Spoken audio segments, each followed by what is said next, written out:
요한복음 3장 3절부터 7절까지 교도하시겠습니다.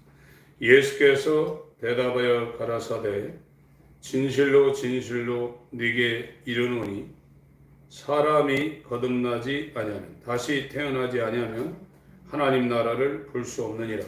니고데모가 가로되 사람이 늙으면 어떻게 하지 않습니까? 두 번째 모태에 들어갔다가 나갈 수 있사나이까. 예수께서 대답하시되 진실로 진실로 네게 이르노니 사람이 물과 성령으로 나지 아니하면 하나님 나라에 들어갈 수 없느니라. 육으로 난 것은 육이요 성령으로 난 것은 영이니. 시작. 내가 네게 거듭나야 하겠다는 말을 기이 여기지 말라. 아멘. 다시 하나님께로부터 다시 태어나야 한다. 이 성령으로 중생, 함으로 중생이고, 이 헬라어는 아노덴이라는 글자를 썼습니다. 다시 태어난다는 것이 한문으로는 중생이고 헬라어는 아노덴인데 이것이 위에서 난다. 하나님께서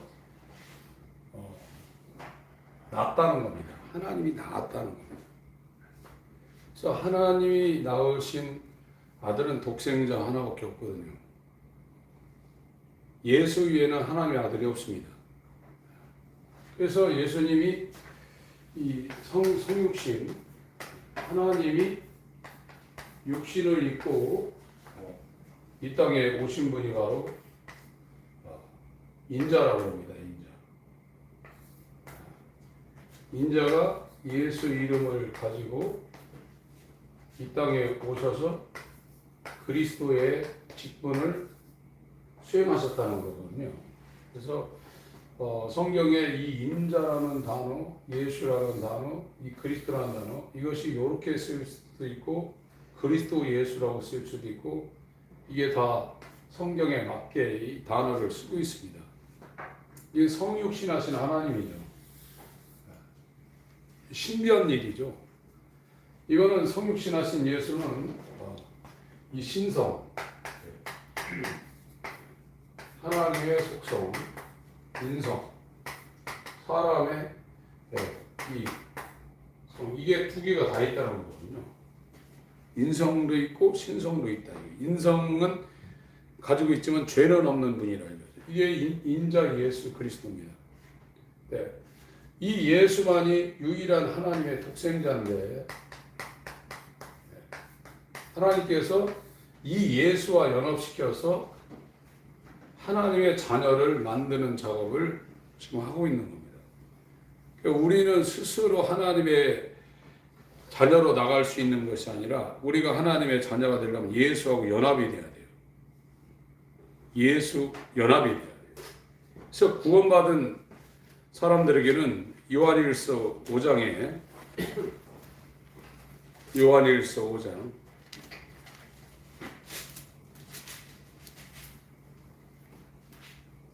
11절, 12절, 12절. 요한일서 5장 11절, 12절. 같이 읽겠습니다. 시작. 또 증거는 이것이니 하나님이 우리에게 영생을 주신 것과 이 생명이 그의 아들 안에 있는 그것이니라. 아들이 있는 자에게는 생명이 있고 하나님의 아들이 없는 자에게는 생명이 없느니라. 예수가 있어야 하나님의 생명이 있는 겁니다. 예수가 없으면 아무리 성경을 읽고 설교를 하고 능력을 행해도 생명이 없는 거예요. 하나님이 영생을 주신 자는 독생자를 주신 거예요. 바깥에 있는 독생자를 믿으라고 주신 게 아니라 그 독생자를 우리에게 주셨다는 거예요. 이게 영접입니다. 이 독생자를 안으로 받아들이는데 이 예수가 우리 안에 들어올 때 머리에 들어오는 게 아닙니다. 인간 전 존재의 가장 깊숙한 곳에, 집으로 치면 안방과 같은 곳에 그분이 들어오시는 거예요. 그래서 거기에서 생명이 넘쳐 흐르는 거예요. 이 땅에 이 물이라는 것은 생명의 근원이죠. 물이 없으면 다 죽습니다. 그러나 물이 있는 데는 다 살아나는 거거든요. 모든 피조물들의 생명의 근원은 하나님이셔요. 하나님이 있으면 다 사는 거예요. 우리가 메마르고 힘들고 어려운 것은 이 생명이 없어서 그래요. 그래서 하나님이 세상을 이처럼 사랑하사 독생자를 주신 건 바깥에 주신 게 아니라 우리 안에 영원히 떨어지지 않고 분리되지 않은 임마누엘로 주신 거예요. 그 임마누엘이라는 것이 영원히 함께 한다는 거거든요. 분리가 안 된다는 거예요. 이게 플러스입니다. 근데 이 독생자를 줬는데 세상이 깨닫지 못하고 영접지 안 한다고 그랬거든요. 지금 믿음은 내가 예수를 바깥에 두고 믿는다는 거예요. 그러나 성경은 네 안에 예수가 있는지 없는지 너 스스로 확증하라고 그랬거든요. 없으면 버리면 자라고 그랬습니다. 그걸 다시 점검한다고 하지 않았어요. 예수가 있는지 없는지 헷갈린다. 그거 아닙니다. 예수가 있는 사람은 내가 예수 그리스도와 함께 십자가에 못 박혀 처형되었나니 나는 죽었나니 나는 사는데 내가 사는 것이 아니라 나를 위해서 십자가에서 자기 몸을 버리신 예수가 나에게 산다. 이렇게 고백을 하게 돼 있어요. 진짜 거듭난 사람은 내가 사는 게 아니라 내 안에 예수가 산다는 고백이 저절로 나오게 돼 있어요. 그래서 골로새서 1장 29절에도 내 속에서 능력으로 역사하시는 이의 역사를 따라 나도 힘을 다하여 수고한다고 했거든요. 그게 순종하는 종이 되어서 하나님을 따라가는 생명길 가는 좁은 문으로 들어가기를 힘쓰는 사람들의 일반적인 삶입니다. 예수가 들어와 있는 사람은 어영부영하지 않습니다. 있는 힘을 다하여 수고합니다. 힘을 다하여 수고합니다. 그게 없으니까 자기가 악하고 게으른 자가 되는 겁니다. 그래서 이 영접하는 거, 독생자를 주셨다 이거예요. 요한복음 3장에도 16절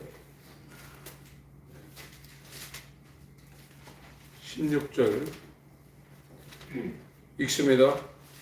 시작. 하나님이 세상을 이처럼 사랑하사 독생자를 주었으니 이는 저를 믿는 자마다 멸망치 않고 영생을 얻게 하려 하심이니라.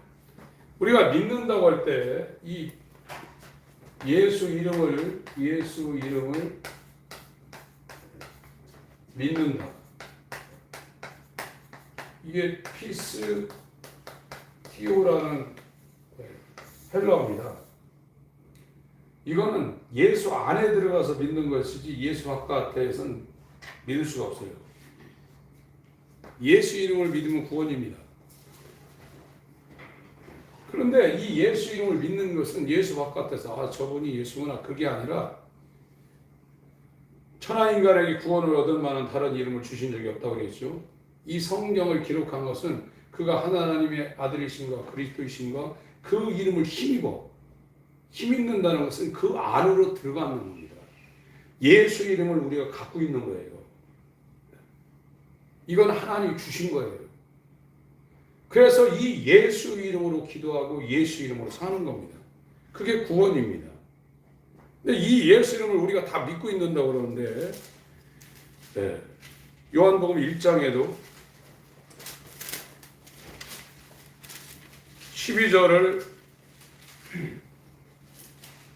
12절이 이루어지는 것은 13절 상태가 이루어져야 12절이 효력이 있다는 거거든요. 요한복음 1장 12절. 전부 다 이걸 들이대고 자기가 예수를 믿고 있다고 지금 말하고 있는데 12절이 되려면 13절 상태가 이루어지지 않으면 안 되는 겁니다. 12절, 13절 읽습니다. 시작. 영접하는 자, 곧 그 이름을 믿는 자들에게는 하나님의 자녀가 되는 권세를 주었으니 이는 혈통으로 육정으로 사람의 뜻으로 나지 아니하고 오직 하나님께로서 난 자들이니라. 다시 태어난 자들이, 그러니까 인간들의 그 혈통, 육정, 사람의 뜻, 요거는 아브라함한테 본토 친척 아비집을 떠나라는 거하고 똑같습니다. 떠나야 된다. 세상을 떠나야 된다. 인간의 방법이 아니라 하나님께로서 인간의 공로, 선한 행위로 이루어진 것이 아니라 하나님의 전적인 긍휼로부터, 하나님께로부터 다시 태어난 자들. 13절이 되면은 예수를 영접하는 겁니다. 다시 태어난, 이 하나님께로부터 다시 태어난 자들은 이 독생자를, 하나님의 아들을 자기 안으로 영접해 드린다는 겁니다. 자기 안에 아들의 생명이 와 있다는 겁니다. 이 사람들이 영접하는 자, 곧 그 이름, 예수 이름을 믿는 자라는 거예요. 예수를 영접하지 않으면 예수 이름을 못 믿는다는 거예요. 12절로 다 끝나버렸어요. 12절이 되려면 13절이 이루어져야 돼요.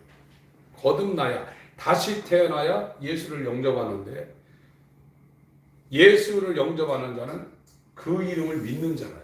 이 사람들이 하나님의 자녀라는 거예요. 이게 성경이 이렇게 설명을 하고 있어요. 그래서 요한복음 20장에 이 성경을 기록한 목적이 나옵니다. 요한복음 20장 30절, 31절 같이 읽겠습니다. 요한복음 20장 30절, 31절 시작. 예수께서 제자들 앞에서 이 책에 기록되지 아니한 다른 표적도 많이 행하셨으나 오직 이것을 기록함은 너희로 예수께서 하나님의 아들 그리스도심을 믿게 하려 함이요 또 너희로 믿고 그 이름을 힘입어 생명을 얻게 하려 함이니라. 힘입는다는 거예요. 안에 들어가서 그 이름을 옷을 입듯 입어버린다는 거예요. 그래서 구원받은 사람은 이게 인치는 역사가 있는 거거든요. 도장 팔 때, 인감 도장할 때 자기 이름을 이렇게 찍잖아요. 구원받은 사람은 전부 다 성령을, 하나님의 영을 부어서 그 사람을 도장을 찍습니다. 성령이 임하지 않은 사람은 구원받은 사람이 아닙니다. 성경적으로. 하나님이 하나님의 것이라고 도장을 찍는 거예요. 아무도 못 끝날입니다. 이 사람들이 사망에서 해방되고 죄에서 해방되고 율법에서 해방되는 거예요. 이 사람들은 자유합니다. 실수를 해서 넘어질 수는 있지만 정죄받지 않습니다. 죄와 사망의 법에서 생명의 성령의 법으로 해방됐다는 거예요. 완전히. 이건 인간의 노력으로 되는 것이 아니라 하나님이 그 사람을 그렇게 거듭나게 하셔서 해방시키는 겁니다. 그래서 이 요한복음 7장에도 믿는다는 것이 무엇인가를 설명을 하고 있습니다. 요한복음 7장 37절부터 39절까지입니다. 요한복음 7장 37절부터 39절까지요. 같이 읽습니다. 시작. 명절 끝날 곧 끝날에 예수께서 서서 외쳐 가라사대 누구든지 목마르거든 내게로 와서 마시라. 나를 믿는 자는 성경의 이름과 같이 그 배에서 생수의 강이 흘러나리라 하시니 이는 그를 믿는 자의 받을 성령을 가리켜 말씀하신 것이라. 예수께서 아직 영광을 받지 못하신 거로 성령이 아직 저희에게 계시지 아니하시더라. 예수를 믿는 이 증거가 뭐냐? 예수를 믿는 사람은 그 증거로 성령이 그 사람한테 생명의 근원으로 배에 들어가지고 여기에서 생명이 계속 흘러넘치는 목마르지 않다는 겁니다. 진짜 예수 믿는 사람은 육체적으로 다른 환난과 핍박과 이런 건 있지만 그 사람이 목마르지 않다는 거예요. 무엇을 가지고 채우려고 하지 않는다는 거예요. 세상 것은 아무리 가져도 남편이 5 있어도 내 남편이 아니라 목마르다. 야곱이 준 그 우물에 가서 매일 물을 떠서 마시다가 계속 목마르다. 그 세상의 것을 자꾸 채우려는 거예요. 그래서 맛본 사람들이 더 요구한다는 거죠. 우리가 생각할 때 돈 많은 사람들이 왜 돈을 안 쓰고 아끼는지 이해가 안 되잖아요. 부자들은 돈 자수성가한 사람들은 잘 못 씁니다. 그 다 알아요. 자기도 죽으면 못 가져간다는 거 알고 자식들만 그거를 자식들한테 유산 상속할 거라는 거 다 알고 있거든요. 그래도 못 쓰거든요. 없는 사람은 하루 벌어서 하루 쓸 수 있어요. 목말라서 그래요. 안 채워지는 거예요. 갖고 있어야 편한 거예요. 계속 더 갖고 있어야 돼요. 세상 것은 아무리 가져도 계속 목마릅니다. 그러나 생명의 근원, 이 성령이 거듭난 자에게 임했을 때 배에서 생수의 강처럼 흘러난다는 거예요. 이게 예수를 지금 믿고 있는 거예요. 그렇지 않으면 자기를 믿고 있습니다. 그 고통스러운 거죠. 자기가 자기 인생을 살아야 돼요. 예수 믿는 사람은 다른 거 있는 게 아니라 순종밖에 없는 거예요. 순종. 자기가 뭘 하려고 하지 않습니다. 저도 전에는 이런 개념을 모를 때 제가 좀 교회를 어떻게 하려는 생각을 많이 했거든요. 이렇게 해서 교회도 부흥시키고 뭐 어쩌고. 지금은 거의 생각이 없습니다. 하라는 대로 하는 거 이외에는 거의 생각이 없어요. 순종밖에 없는 거예요. 그래서 종이 되어야 섬길 수 있다는 거거든요. 이게요. 그래서 지금 성령이 들어오지 않은 사람은 예수를 지금 안 믿고 있는 거예요. 믿으러 지금 가고 있는 거예요. 내가 예수를 지금 못 믿고 있거나 이거를 본인이 진단을 받으셔야 돼요. 그것이 안 되면 마음을 쏟지 못해요. 제 경험상 그래요. 마음을 쏟으셔야 돼요. 상한 심령, 깨진 마음을 갖고 하나님, 또 이렇게 기도할 때도 이 마음이 있잖아요. 마음 아프면 뭐 가슴 아프다 그러죠. 예, 이 마음이 어디 있는지 모르겠지만 마음 아프면 이 가슴 쪽에 문제가 생긴단 말이죠. 근데 이 배라는 것이 여기 지금 7장 38절 7장 38절 읽습니다. 시작. 나를 믿는 자는 성경의 이름과 같이 그 배에서 생수의 강이 흘러나리라 하시니. 이 배라는 것이 인간 존재의 가장 깊숙한 것이라는 뜻이 있어요. 인간의 영혼 육의 가장 깊은 것, 그 뜻이 있어요. 그럼 성서로 얘기하면 지성소, 성막으로 얘기하면 지성소죠. 이 지성소. 여기 성소고 여기 마당이 있죠. 번제단과 물두멍이 이렇게 성막이 있고 여기가 동쪽으로 나와서 이 성전의 가장 깊은 곳에 자리하고 있는 것이 지성소고 여기가 하나님이 계신 곳이죠. 그래서 법궤가 있고 그룹 둘이 여기에 날개를 펼치고 있고 출애굽기 25장 22절에 모세한테 내가 여기서 너 만나준다고 했거든요. 이 성전 구조의 가장 깊숙한 곳이 지성소인데 하나님이 그 사람을 자기한테 이렇게 나타낼 때 머리에다 나타나는 것이 아니라 인간 존재의 가장 깊숙한 곳, 이 배 여기에다 자신을 계시하는 거예요. 그래서 이 마음을 쏟아가지고 상한 심령으로 하나님 앞에 나가야 된다는 겁니다. 우리 편에서도. 입으로 하고 소리 지르는 것도 중요하지만 자신의 가장 깊은 이 상한 심령을 갖고 하나님 앞에 물을 쏟듯 그 얼굴 앞에 마음을 쏟아야 된다는 거예요. 그래야 이곳에서부터 우리가 하나님을 아는 거예요. 우리가 성경 공부도 필요합니다. 그러니까 하나님이 자기 자신을 계시할 때는 여기에다 계시하는 거예요. 바울이 그렇게 증가하고 있어요. 갈라디아서 1장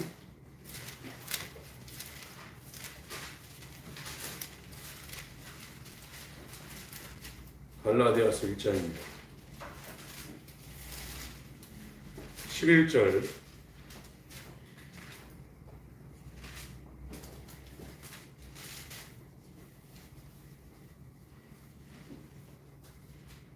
그 1절에 갈라디아 1장 1절에 사람들에게서 난 것도 아니요 사람으로 말미암은 것도 아니요 오직 예수 그리스도와 및 죽은 자 가운데서 그리스도를 살리신 하나님 아버지로 말미암아 사도된 바울은 이렇게 멋있는 표현을 어떻게 할 수 있겠습니까? 진짜 이거는 사람이 썼지만 하나님의 성령의 감동을 받아서 쓰지 않고는 이런 표현을 할 수가 있는 게 아닙니다. 얼마나 아름답습니까? 사람들에게서 난 것도 아니요 사람으로 말미암은 것도 아니요 오직 예수 그리스도와 및 죽은 자 가운데서 그리스도를 살리신 하나님 아버지로 말미암아 사도된 바울은 11절 형제들아 내가 너희에게 알게 하노니 내가 전한 복음이 사람의 뜻을 따라 된 것이 아니라 사람의 계명을 가지고 가르치면요 이 속이 변하지 않아요. 새 창조가 절대 안 됩니다. 그래서 목회자들이 저도 이렇게 회개와 이 거듭남을 계속 전하면서 어떤 때 막 괴로워요. 계속 이렇게 소망을 주고 용기를 주고 막 이렇게 감동을 시켜야 되는데 계속 이런 메시지를 자꾸 해야 되나? 이런 게 하루에도 수십 번 왔다 갔다 합니다. 왜 이 회개와 거듭남을 전하면 사람들이 싫어하거든요. 부담스러워합니다. 잘 된다, 복 받는다, 건강하다, 해결된다 이러면 그래도 교회 갔다 와가지고 내 소망 가졌다, 또 힘을 얻는다. 그게 며칠 올라올까요? 그때만 좋은 거예요. 그런 설교를 몇십 년 들어왔잖아요, 지금요. 변한 게 있냐 이거예요. 오히려 옛날보다 더 못하지.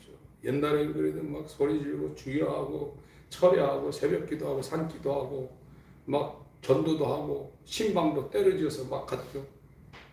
그런 좋은 설교를 들었는데 왜 하나님께로 나아가지고 계속 퇴보하냐 이거예요. 사람의 계명을 갖고 가르치면 사람 절대 안 변합니다. 복음이 들어가야 돼요. 그래서 이 바울이 지금 말하고 있는 겁니다. 11절 한번 읽습니다. 시작. 형제들아 내가 너희에게 알게 하노니 내가 전한 복음이 사람의 뜻을 따라 된 것이 아니라.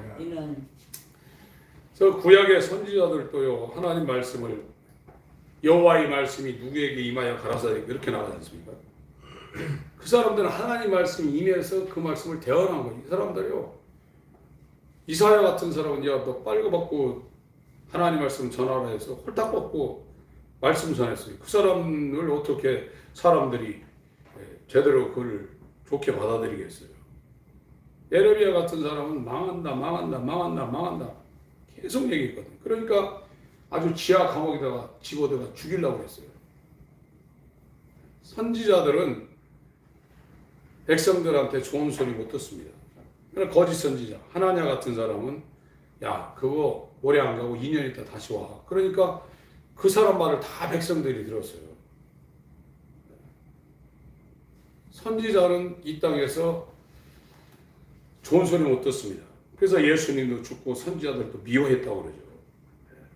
지금 우리를 살릴 수 있는 것은 회개와 예수 그리스도의 믿음 이 두 가지밖에 없어요.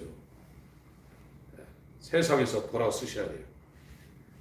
사람의 뜻을 따라 된 것이 아니라 이거죠. 12절 읽습니다.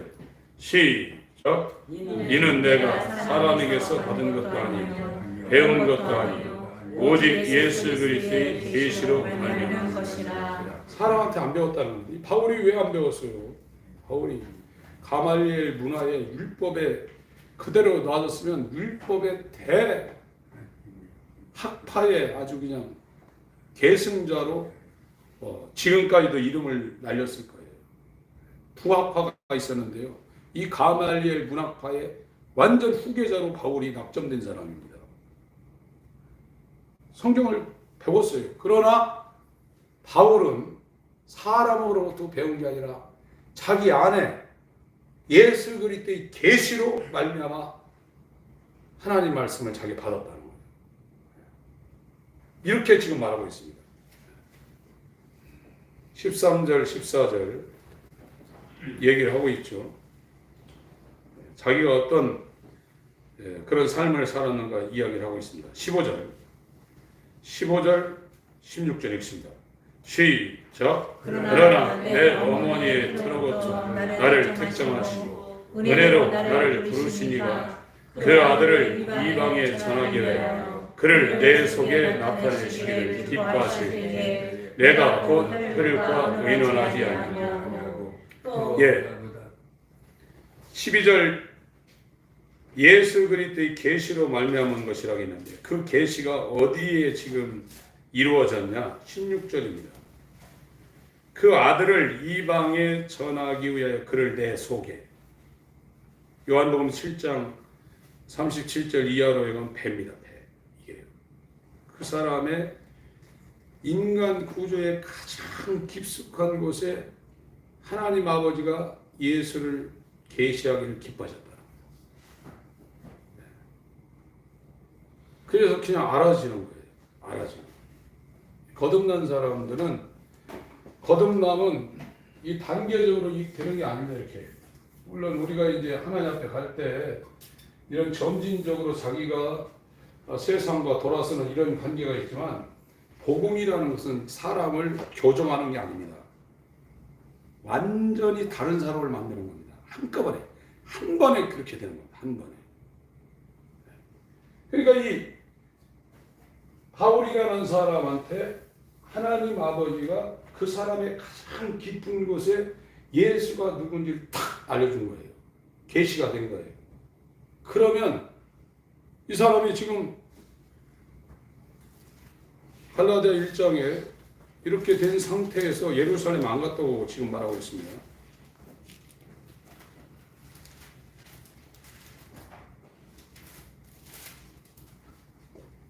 17절, 16절, 17절 읽습니다. 시작. 그 아들을 이방에 전하기 위하여 그를 내 속에 나타내시기를 기뻐하실 때 내가 곧 혈육과 의논하지 아니하고 또 나보다 먼저 든 사도들을 만나려고 예루살렘에 가지 아니하고 오직 아라비아로 갔다가 다시 다메섹으로 돌아갑니다. 이제 아는 거예요. 아는 겁니다. 이게 아까 요한복음 3장에 거듭나지 않으면 하나님 나라를 볼 수 없다고 그랬거든요. 체험, 하나님 나라를 체험하고 경험하고 볼 수 없다는 얘기가 이렇게 눈으로 이렇게 본다는 얘기가 아니라 이런 그 단어가 체험, 경험, 인식 이런 뜻을 갖고 있어요.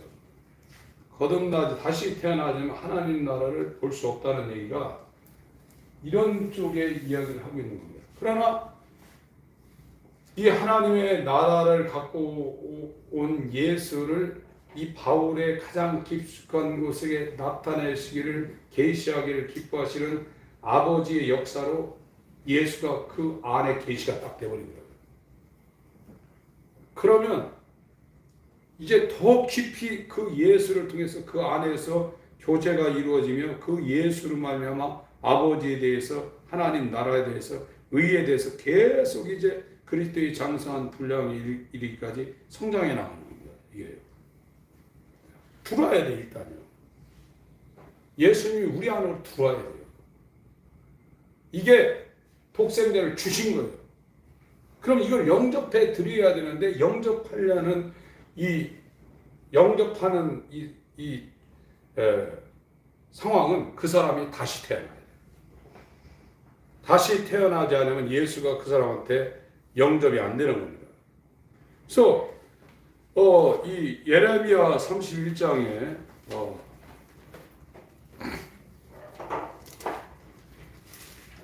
이와 같은 말씀을 하고 있습니다. 31장 31절 예레미야서입니다. 예레미야 31장 31절 나 여호와가 말하노라. 구약성경 1102페이지입니다. 날이 이르리니 내가 이스라엘 집과 유다 집에 새 언약을 세우리라. 복음입니다. 신명기라는 것이 다시 전한 하나님 말씀이라는 거거든요. 복음입니다. 새 언약입니다. 새 언약을 세우리라. 나 여호와가 말하노라. 이 언약은 내가 그들의 열조의 손을 잡고 애굽 땅에서 인도하여 내던 날에 세운 것과 같지 아니할 것은 내가 그들의 남편이 되었어도 그들이 내 언약을 파하였음이니라. 33절 34절 읽습니다. 시작. 나 여호와가 말하노라. 그러나 그날 후에 내가 이스라엘 집에 세울 언약은 이러하니 곧 내가 나의 법을 그들의 속에 두며 내 마음에 기록하여 나는 그들의 하나님이 되고 그들은 내 백성이 될 것이라. 그들이 다시는 각기 이웃과 형제를 가리켜 이르기를 너는 여호와를 알라 하지 아니하리니 이는 작은 자로부터 큰 자까지 다 나를 알리니라.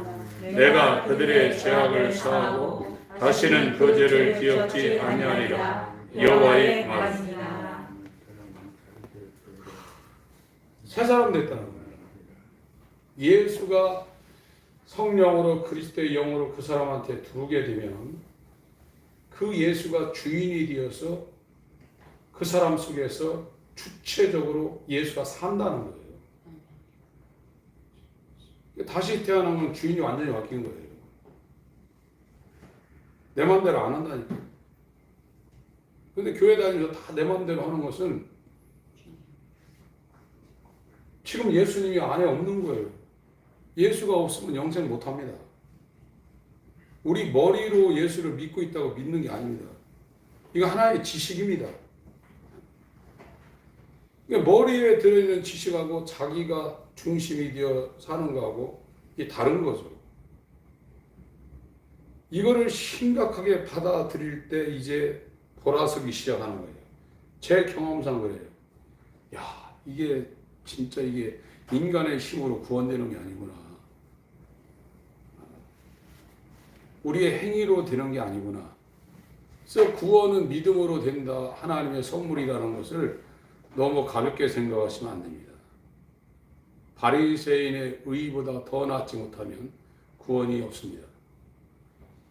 인간의 모든 행위를 총 직결해가지고 최고로 하는 것이 바리새인인데 그렇게 열심히 해도 그 의는 하나님의 의에 부합지 못한다는 거예요. 칭의라는 것이 전가된 의라는 겁니다. 예수 그리스도의 의를 우리한테 주었다는 거예요. 그걸 지식으로 주고받고 하는 게 아닙니다. 독생자를 주신 거예요. 예수 그리스도의 생명을 주신 거예요. 아들이 있는 자에게는 생명이 있고 아들이 없는 자에게는 생명이 없다는 거예요. 그래서 이 지금 거듭난 사람들, 다시 태어난 사람들은 하나님에 대해서 계속 더 깊게 알아가는 거죠. 하나님에 대해서 알으니까 세상이 재미없는 거예요. 이 대학생들이 어린애들 갖고 노는 장난감 갖고 노는 사람 있나요? 그 시시한 거거든요. 비유가 잘 맞지 않지만 천국을 알고 예수를 알기 시작하면 세상이 재미없게 돼 있다니까요. 그러니까 세상에 빠져들고 각종 오락에 빠져들고 세상에 빠져들고 육체에 빠져드는 사람은 예수가 없어서 그러는 거예요. 그러니까 이 사마리아 여인을 찾아간 것은 이 사마리아 여인이 무엇을 먹고 마셔도 계속 목마른 거예요. 그래서 영원히 목마르지 않은 샘물을 주시는 분을 이 사마리아 여인이 예배 중에서 이걸 기다리고 있는 거예요. 그런 사람 찾아간다니까요. 가만히 있는 사람 찾아가는 게 아닙니다. 물을 쏟듯 마음을 하나님의 얼굴을 찾는 일에, 그러니까 하나님이 주시는 돈이나 세상의 성공이나 건강이나 그걸 구하는 사람은 줄 수 있어요. 그러나 하나님 자체는 그 사람한테 가기가 어렵습니다.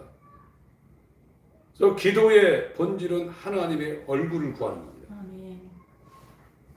하나님, 이 사도 바울의 가장 깊은 곳에 예수 그리스도를 계시하기를 기뻐하셨던 하나님, 적은 무리여 아버지께서 그 나라를 너에게 주시기를 기뻐하신다고 했거든요.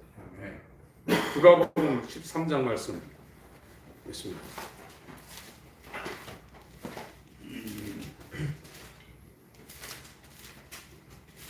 12장, 누가복음 12장입니다.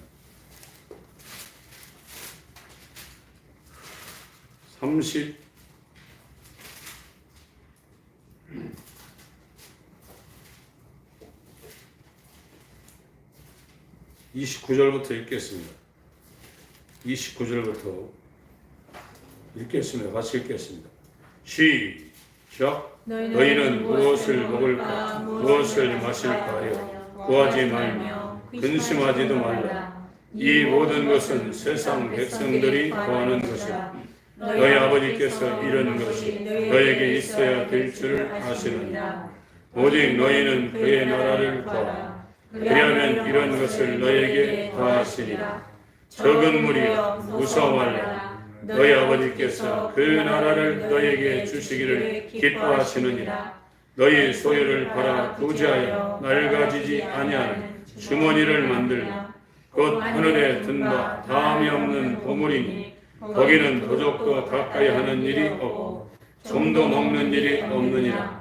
너희 보물 있는 곳에는 너희 마음도 있으리라. 누가복음 12장 1절에 몇 번 봤습니다. 누가복음 12장 1절 읽겠습니다. 시작. 그동안에 무리 수만 명이 모여 서로 밟힐 만큼 되었더니 예수께서 먼저 제자들에게 말씀하여 가라사대 바리새인들의 누룩 곧 외식을 주의하라.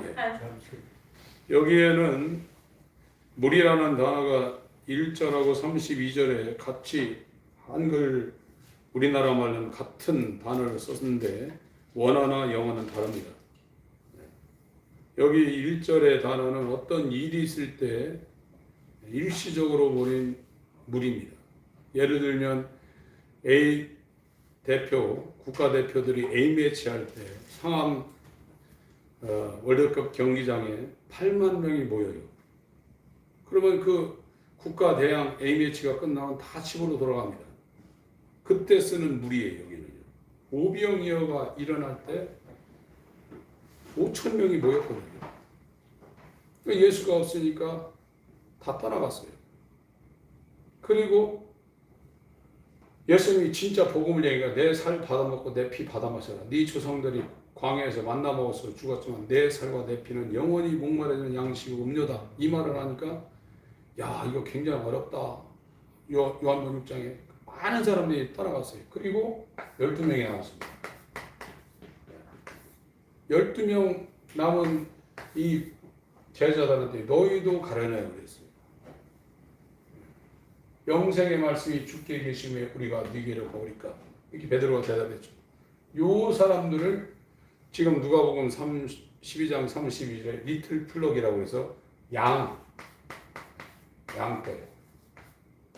예수님이 목자가 되신 하나님이 기르시는 양떼라고 표현합니다. 이 사람들에게 아버지께서 그의 나라를 주시기를 기뻐하신다고 했어요. 그래서 여기 한 명이 제외되고 11명은 오순절 마가의 다락방 성전에서 기도할 때 하나님의 성령이 예수로 그들 전 존재의 가장 깊숙한 곳에 불의 혀같이 급하고 강한 바람같이 하늘의 권능들의 역사를 동반하며 쑥 들어가 버렸잖아요. 그러고 났더니 이제 누구한테 하나님을 배우는 것이 아니라 자기 목숨에 칼이 들어와도 하나님 앞에서 네 말 듣는 것이 옳으냐, 하나님 말씀 듣는 것이 옳으냐, 이렇게 복음 증거하다가 다 죽었습니다. 성령이 임하지 않은 사람은 지금 완전히 예수를 믿고 있는 게 아닙니다. 나를 믿는 자에게 하나님께서 도장 찍는 게 성령 주는 거예요. 이거는 못 건드린다는 겁니다. 육체는 죽여도 하나님의 사랑에서 절대 끊을 수 없다는 거예요.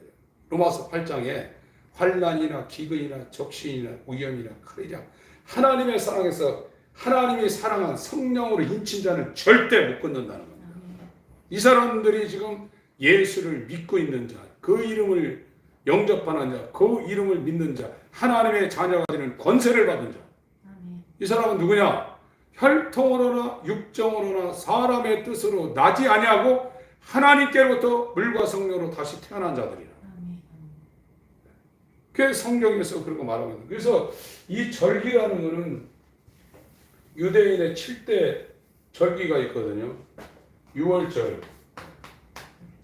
유모, 무교절, 초실절, 이게 예수 부활한 겁니다. 유무초, 오순절, 나팔절, 속죄일, 초막절. 지금 여기 요한복음 7장은 이 초막절, 장막절, 수장절입니다. 여기에서는 생수의 강이 흘러난다는 거예요. 이 장막절, 초막절, 이 수장절 때 그 엠마오로 가는 제자들을 예수님이 따라갔습니다. 그 제자들이 엠마오로 가는, 다른 데로도 많이 갔을 텐데 그 엠마오로 가는 제자들 예수님이 따라간 것은 그 엠마오가 한 예루살렘에서 한 10km인가요? 8km인가 이렇게 되는데 여기에 기랏 여아림이라는 데가 있어요. 여기에서 이 샘물이 있는데 이 초막절, 장막절 때 나뭇가지 3개를 자르다가 이 성전에다 이렇게 놓는 게 있어요. 이 버드나무 가지를 이 기랏 여아림이라는 곳에 난 버드나무 가지를 이 초막절에 거기에서만 그 버드나무 가지를 잘라와가지고 여기다가 성전에다 놓는데 이게 물 얘기하는 거거든요. 물이 버드나무는 물이 참 많은 데서 나오는 거거든요.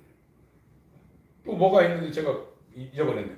이런 이유 때문에 예수님이 엠마오로 가는 제자들을 따라가서 성경을 열어서 마음을 열어서 성경을 깨닫게 한 겁니다. 아무데나 가시는 게 아닙니다. 이게 초막절이 그래요. 6월절이라는 건 1월 14일이거든요. 예수가 십자가에서 죽는 거거든요.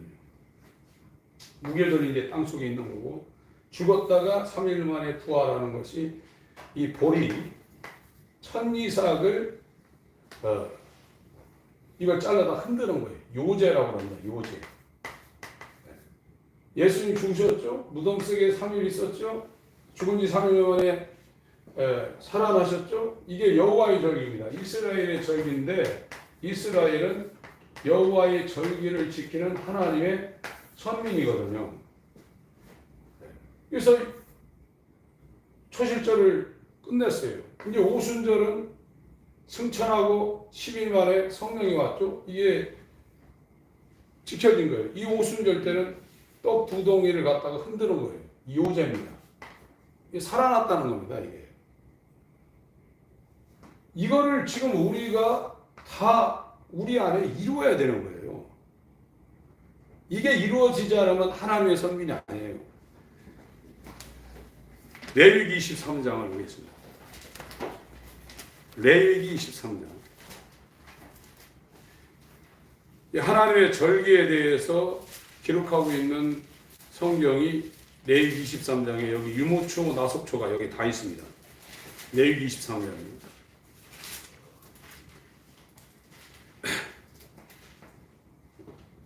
레위기 23장. 여호와께서 모세에게 일러 가라사대 이스라엘 자손에게 고하여 이르라. 너희가 공포하여 성회를 삼을 여호와의 절기는 이러하니라. 이 하나님이 지킨다는 거예요. 하나님이 저 유모초, 나속초, 6월절부터 초막절까지를 다 지킨다는, 이게 하나님의 절기라는 거예요. 이스라엘은 우리나라의 추석, 단오, 설, 이게 우리나라 명절이지만 이스라엘의 명절은 6월절, 목요절, 초실절, 오순절, 나팔절, 속죄일, 초막절, 이게 명절이에요. 그러니까 성경 읽어보면 명절 큰 날에 이렇게 쭉 나오잖아요. 유무초, 나속초를 말하고 있는 거예요. 이게 하나님의 절기라, 하나님이 지킨다는 거예요. 하나님의 절기가 6월절 있고, 이게 창세전부터 6월절 있고, 무교절 있고, 초실절 있고, 우순절 있고, 나팔절 있고, 속죄절 있고, 초막절이 있는데, 이게 하나님이 정했다는 거예요. 그거를 이스라엘이 자기들의 명절로 율법을 따라서 지키고 있는 거예요. 이건 모형이죠. 비유죠. 이게 영적으로 우리 가운데 이것이 이루어진 사람들이 아브라함의 자손이다.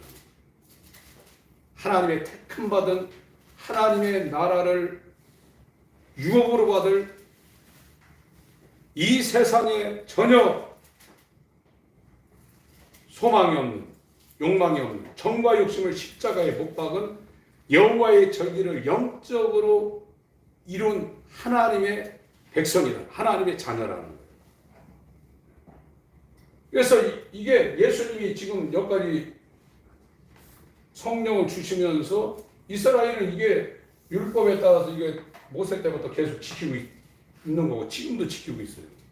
예수님은 하나님의 절기를 6월절부터 오순절까지 지금 성취를 했어요.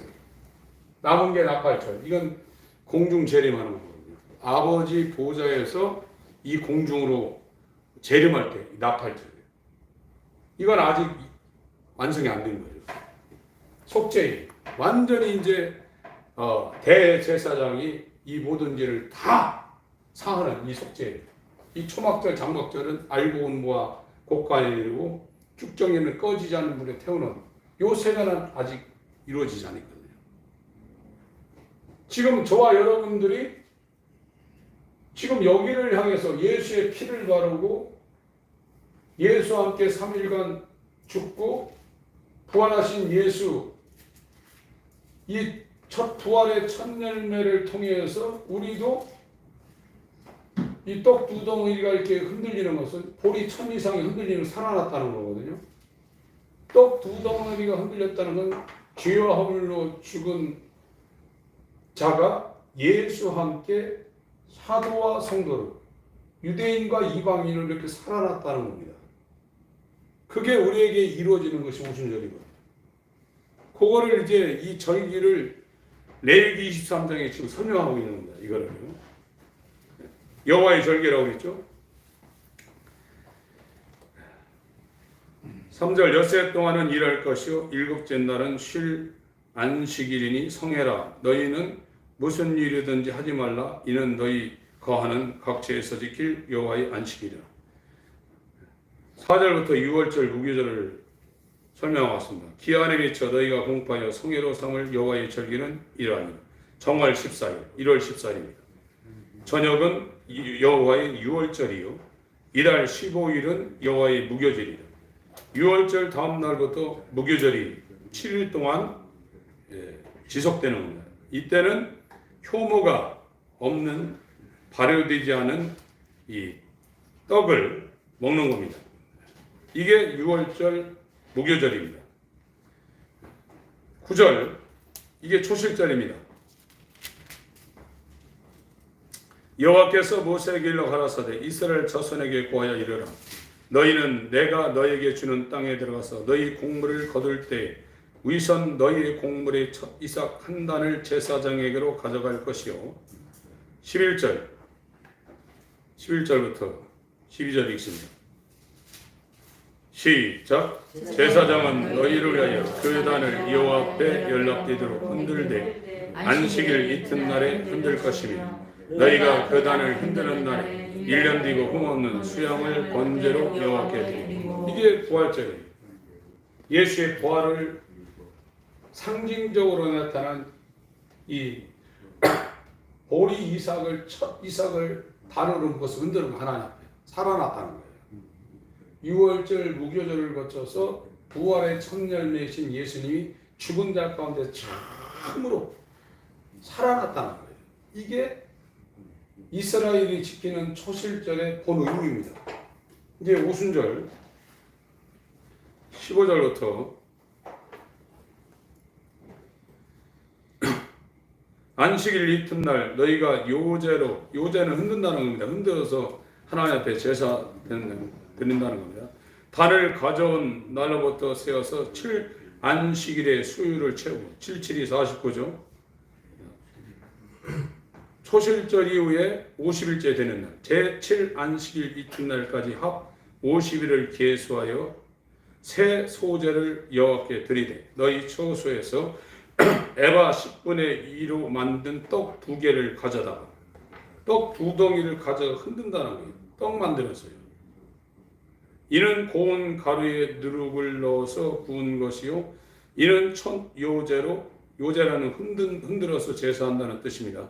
여호와께 드리는 것이며 너희는 또 이 떡과 함께 1년 되고 흠없는 어린 양 7과 젊은 수소 하나와 수양 2를 드리되 이들을 그 소제와 전제와 함께 여호와께 드려서 번제로 삼을지니 이는 화제라 여호와께 향기로운 냄새며 또 수염수 하나를 속죄제를 드리며 1년 된 어린 양 어린 수양 2를 화목제 희생으로 드릴 것이요 제사장은 그 첫 이삭의 떡과 함께 그 2 어린 양을 여호와 앞에 흔들어 요제를 삼을 것이요 이것들은 여호와께 드리는 성물인즉 제사장에게로 돌릴 것이며 이날에 너희는 너희 중에 성회를 공포하고 아무 노동도 하지 말지니 이는 너희가 그 거하는 각지에서 대대로 지킬 영원한 규례니라. 너희 땅의 곡물을 벨 때 밭 모퉁이까지 다 베지 말며 떨어진 것을 줍지 말고 너는 그것을 가난한 자와 객을 위하여 버려두라. 나는 너희 하나님 여호와니라. 그래서 오순절 때는 떡 2덩이를 만들어 흔들어요. 부활의 첫 열매이신 예수와 연합하여 사도와 성도들이 죽었던 영이 예수와 함께 그리스도의 영으로 성령으로 예수와 함께 살아났다는 거예요. 그래서 산 자들이 흔들린다는 거예요. 살아났다, 깨었다 이게. 무덤을 박차고 살아났다. 이게 오순절입니다.